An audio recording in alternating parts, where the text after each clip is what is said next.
Frozen was the most hyped movie of all time. You could not escape this movie even if your life depended on it. Hey guys, I'm Lila and I cover your favorite animated films and TV shows, and today I am talking about the 2013 Disney princess movie, Frozen, and discussing whether Frozen truly deserved all the hype that surrounded it, and also reviewing the movie as a whole and my thoughts on it. Okay, so we all know about Frozen, unless you've been living under a rock. Or with rocks.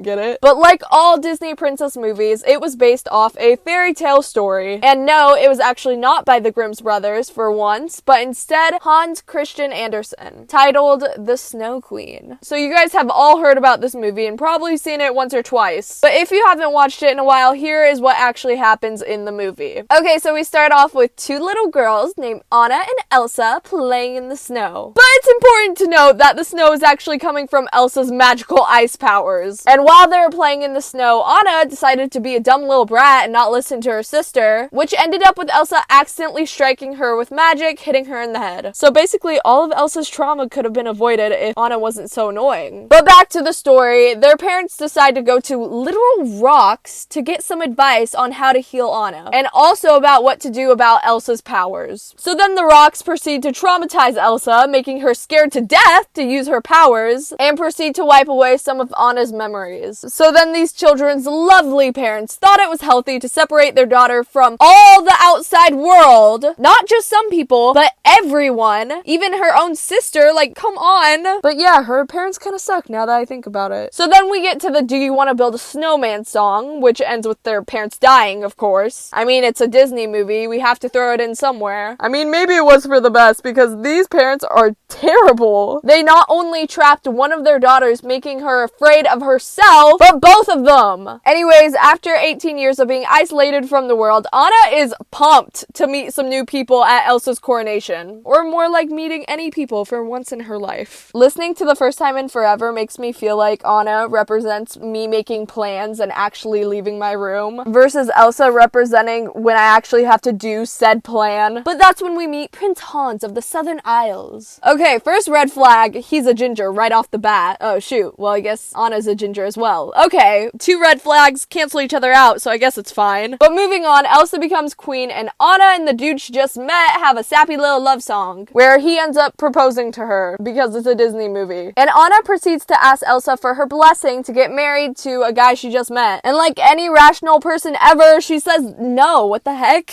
Ugh, man, I wish Elsa was in any other Disney movie before 1990. But then after being pushed a little by her sister, Elsa shows her powers and runs away. But not before causing a winter storm all over Arendelle. But you know, who cares about them when Elsa's singing her iconic Let It Go song? Or not so iconic, depending if you had a young child during the years of 2013 to 2015. And meanwhile, Anna goes to find Elsa to bring her back to Arendelle. And that's when we meet the lovely Kristoff and Sven. I mean, we actually met him a lot earlier, actually in the very first scene of the movie, but they just became important now, so it doesn't really matter. So he reluctantly agrees to take Anna to the northern mountains to find her sister. And on the way there, they run into Olaf, aka the snowman Elsa and Anna built together when they were younger. So then their whole little crew gets to the huge ice castle, but that just ends up with Anna getting a frozen heart. So Kristoff takes Anna to meet the in-laws, aka the Rocks. She ends up passing out, and we learn that the only way to cure a frozen heart is a kiss of true love, or an act of true love, I guess. So then they rush her to go to Hans, her actual technical fiance. Yeah, remember him? He's still doing stuff. But guess what? He's actually evil! Whoa! No one could have ever predicted that. He also captured Elsa, but eventually the girlie escapes. But back to Anna, who's on the verge of death. Hans just straight up leaves her to die, which is not the most princely thing to do, sir. So Anna runs off and goes to find Kristoff, but before she can get to him, she sees Hans trying to kill Elsa, and she steps in front of Elsa to protect her and freezes. But you know what ultimately saves Anna and Elsa? Sisterly love. How nice. Anyways, my sister once got stung by a jellyfish and had an allergic reaction, and proceeded to scream at me how she wished that I got stung instead. But they all live happily ever after. At least till the sequel. Okay, Frozen is actually great. It's a great movie. I feel like no one can argue that this movie is terrible. I mean, you can argue argue that you hate this movie because of blah, blah, blah, blah, but ultimately, the plot is simple, it's easy to follow, the songs are really good, and the animation is, oh my gosh, gorgeous! And not to mention the great characters as well. And speaking of the characters, let's start off with the queen herself, Elsa. I absolutely love Elsa, and this is solely based off the fact that I really relate to her. I really do see a lot of myself in her, whether it's her running away or her just staying in her room all day. But she really does struggle with anxiety and arguably even depression, and I absolutely love how the artists in this movie visualize the feeling of anxiety and depression. I mean, this girl is living in constant fear of herself, and obviously all this isolation isn't healthy. I mean, even after she accidentally hits Anna again, her ice castle, which was supposed to be her safe place, turns against her. But I really want to talk about the gloves that her father gave her. Okay, so these gloves did nothing. They absolutely did nothing at all. The only thing they did was make her feel more in control of something that she was very anxious about to begin with. And I think it helped that her father gave her the gloves and kept saying the terrible quote,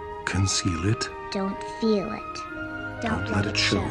It made her feel like she was somewhat in control of herself, but only if she wears these. That's why she immediately starts to freeze up when she's holding her staff. And eventually when Anna rips off one of the gloves, that's when she actually reveals herself. So I feel like these gloves represent control, but almost like a toxic control. Like nothing about this is healthy at all. But one of the reasons I feel like I relate to her so much is the whole thing with finding herself. I think the first movie is more about her breaking from the toxic behavior she has.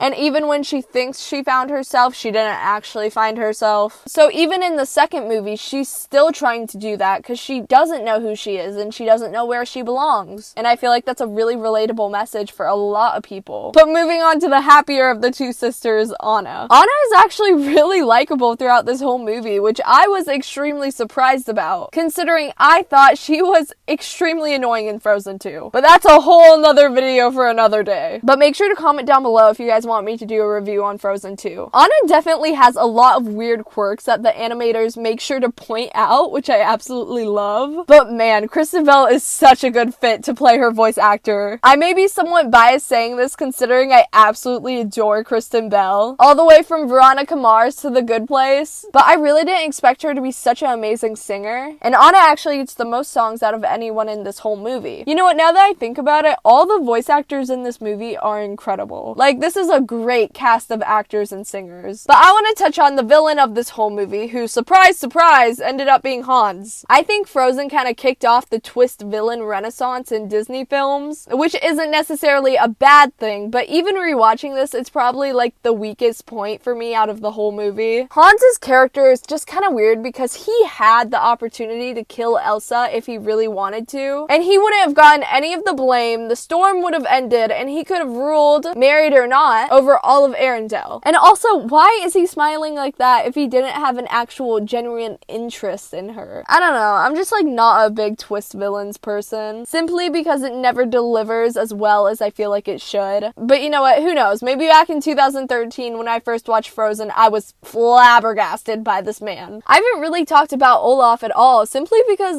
I don't really like him that much. I don't even think he's annoying, I just don't particularly enjoy when he's on the screen. Although he does have some funny moments. But I need to quickly talk about the fact that they literally had Jonathan Groff, an incredible singer, to be the voice actor of Kristoff, just to not have him sing. I mean, at least he finally got his redemption in Frozen 2, but you know what? Too little too late, Frozen. That reindeer song isn't cutting it. But anyways, before I dive into if I think that Frozen deserved all the hype it got, let's talk about the animation and the songs. Okay, this forest. I want to talk about this forest in particular because this is exactly how I imagined the North Pole looked when I was younger, and I'm just absolutely in love with this forest. The song Do You Want to Build a Snowman is a really great opening to the characters because it obviously gets the dead parents out of the way, but seriously, it shows the amount of effort that Anna has been putting in to even try to talk to her sister, and it really displays the amount of isolation they both feel. But I can't just not talk about Let It Go. Like, you guys have to admit that this song is good. I mean, you might not like it because you heard it a million times, but the visuals visuals of Elsa finally relaxing into her own power are incredible. And this whole scene just looks sick. I mean, the ice throughout the whole movie is crazy. But I do think that Frozen is one of the best musicals that Disney has created overall. Okay, finally, did this movie as a whole deserve the amount of recognition it got? Yes and no. Okay, I know that's not the answer you guys want, but I think the songs are what really made this movie. And that is why it's so memorable and recognizable. Let It Go, How to Build a Snowman for the first time in forever. That's what you think of when you think of Frozen. I mean, the movie really does get a lot of unwarranted hate just because of what a cultural phenomenon it was. I cannot even describe how much of an impact this movie had on American culture. It was crazy. And if we're comparing it to other Disney movies, you can argue that the song We Don't Talk About Bruno was somewhat like Let It Go. And the movie Encanto really did get a lot of recognition, but it is absolutely nowhere the same impact that Frozen left at the time. If you asked me the age-old question, which one's better, Tangled or Frozen, I would have to say Tangled because I like that movie better. But that doesn't mean that Frozen didn't deserve the recognition it got. The creator of Lilo and Stitch actually responded to a tweet by saying, quote, "It was a bit frustrating because people were like, finally, a non-romantic relationship with these two girls. And I thought, we did that. That has absolutely been done before." And they are absolutely right. But the difference is that Lilo and Stitch and Tangled and all these other movies didn't grab the world's attention like Frozen did. But anyways, guys, thank you so much for watching. If you guys want to see more of your favorite animated films and TV shows, make sure to subscribe and like the video. Your support means the world to me. Thank you guys so much. Bye.